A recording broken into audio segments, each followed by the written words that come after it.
Saudi বাদশাহ সালমান ইন্দোনেশিয়ায় সফরে রয়েছেন। এখন তিনি আছেন দেশটির বালি দ্বীপে।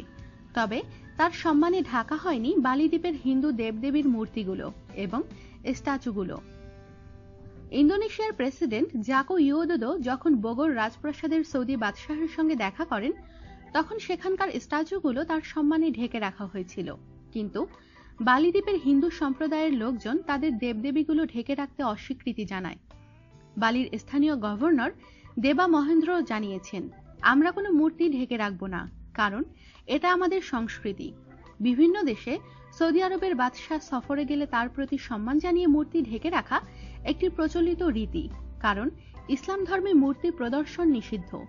অন্যান্য দেশ মুসলিম নেতাদের সম্মানার্থে তাদের স্ট্যাচুগুলো ঢেকে রাখে।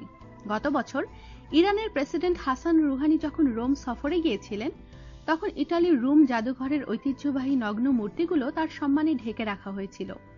উল্লেখ্য, সৌদি বাদশাহ সালমান এশিয়ার মাসব্যাপী দীর্ঘ সফরে আছেন। মালয়েশিয়া ঘুরে এখন তিনি বালি দ্বীপে আছেন। এখান থেকে তিনি জাপান, চীন এবং মালদ্বীপ যাওয়ার কথা রয়েছে। আমাদের সাথেই থাকুন আর সাবস্ক্রাইব করুন।